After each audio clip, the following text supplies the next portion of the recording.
If you're looking for the latest NFL news and rumors, you're in the right place. I'm Mitchell Renz. You're watching NFL Daily by Chat Sports. I got some news and rumors, and we're starting the show off here with there is no delay expected for NFL free agency. Literally right before I came on the show here, Adam Schefter, he tweeted out that free agency is expected to start on time. And I don't know about you, knock on wood if you're with me here, I'm really excited about that because sports being taken away, it's hurting me. So legal tampering period, this is going to start on Monday, March 16th at noon Eastern time. But let's make one thing clear. This still could technically change, but it does not seem very likely. Deals can officially be signed on Wednesday. So here are some reasons for no delay. Okay, the first one, free agency. It's not a spectator event. It's not a spectator event like the NFL draft with large crowds. Deals, they can be done without visits. Heck, FaceTime, Skype, all these crazy ways you can get that thing done.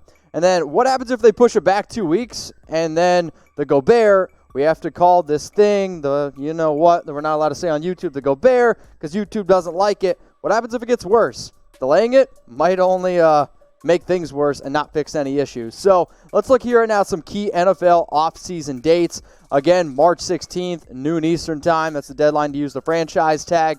March 18th, 4 p.m. Eastern time. Free agency starts. Players can sign deals. Then hopefully, fingers crossed, everyone liked the video if your fingers are crossed, that the 2020 NFL Draft starts on April 23rd. So everyone who's watching this video on YouTube, you might get with an ad break. While the ad is playing, I want you to scroll on down, and I want you to let me know, what is your excitement level for free agency? Scale of 1 to 10. Mine, it's a 10. Let's keep the show rolling here. We got some NFL CBA news. Finally, passed. Voted to approve the new CBA pass. 1,019 voted for yes, and 959 against it. And there was definitely some big NFL players that voted against it and have expressed their opinions on Twitter. I encourage everyone to go on social media and see people's agreements and what they like, what they don't like. However, for me personally, I was for it because I get to see more football games. Maybe I'm selfish. It's okay. You go from 16 to 17 regular season games. The games, they're not going to be implemented this year. However, the 14 playoff teams, they will be implemented this year with the first round team or the number one seed getting that first round bye. And then here's some other options here. The franchise tag remains. We're going to get into a little bit later around the Cowboys, how it could really impact them with Dak Prescott. No substance abuse suspensions. Josh Gordon, you're welcome. So those are just some new CBA rules. Again, make sure that you guys are always tuned in and subscribed to Chat Sports because we are going to be live tomorrow, okay? Players, you're going to get news on them going to teams tomorrow, and we are going to be live 11 a.m. Eastern time. So turn on the notifications, click that subscribe button, because Tom and I, Harrison, we're all going to be live here taking you through all the action around NFL free agency. Let's dive into a player who we have talked about probably for about a month straight now. It's Tom Brady, and apparently it's a two-man race between the Tampa Bay Buccaneers and the New England Patriots. So Chris Sims originally said that the 49ers were Brady's first choice. But now they aren't pursuing him, and this has been a topic that we have talked about numerous times on NFL Daily, how, wait a minute, Jimmy Garoppolo, Tom Brady, it seems that they're going to stick with Jimmy Garoppolo like we've been saying for 2 months. But Sims says that the Brady sweepstakes is coming down to the Pats and the Bucs. I think it's because two things that Brady wants, control and then personnel control, okay? Two big different things there. But when I think about what Brady is now in his career, I don't know if I'm the person or GM that's going to offer Tom Brady $30 million a year. And I think that's what he's going to end up getting. Yes, the Buccaneers have plenty of money. Yes, the Patriots have had an amazing historic run with Brady. But I mean, between you and me, the dude's about to be 43 years old, coming off, I'll say, one of his worst years of his career. And now he had a great defense last year. You got to add some pieces around him, or else I don't really think you're going to end up winning many football games. So if it's between the Tampa Bay Buccaneers, New England Patriots, I want to know where you think Brady will play next season. If you got a dark horse name for me, don't be afraid to throw that in the comments section below. I'm a Raider fan. I don't want to see Raiders anywhere. So where will Brady play next season?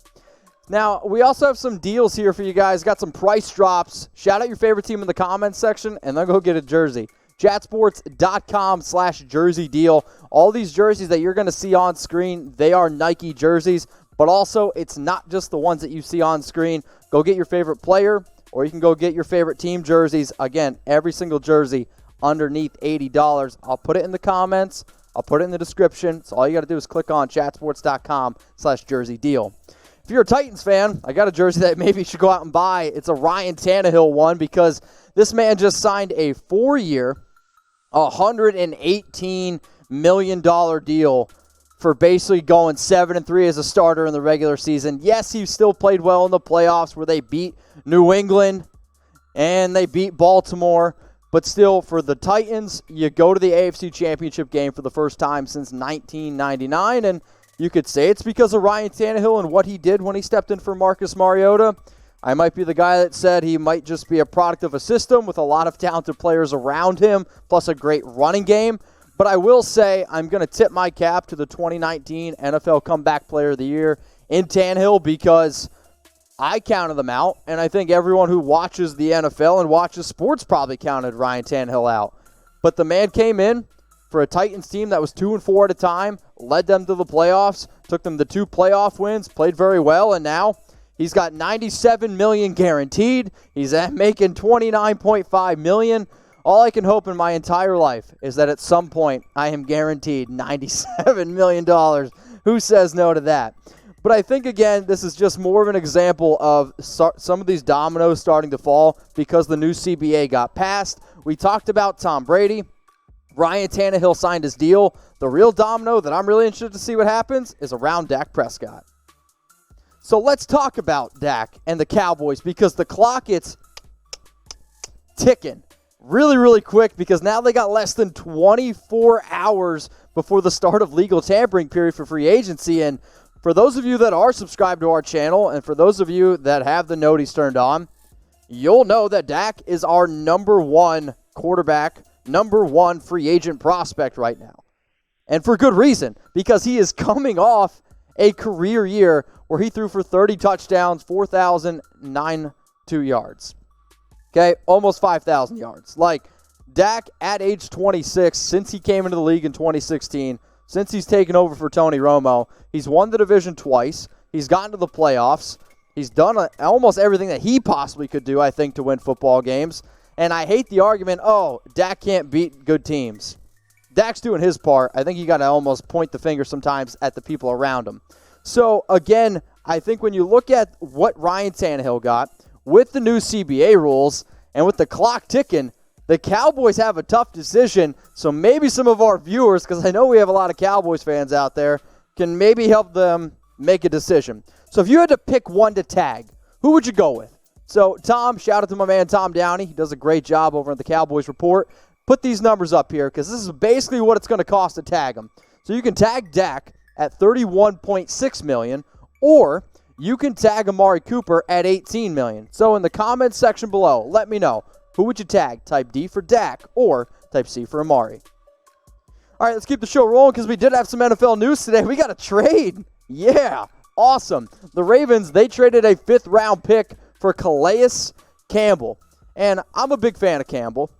I think one of the biggest reasons why the Jags did this are because, well, they don't have any money. And you saw it when they traded away A.J. Boye for a 4th. Now they're trading away Calais Campbell for only, I believe it was a 5th-round pick. We'll have it coming up here in a bit.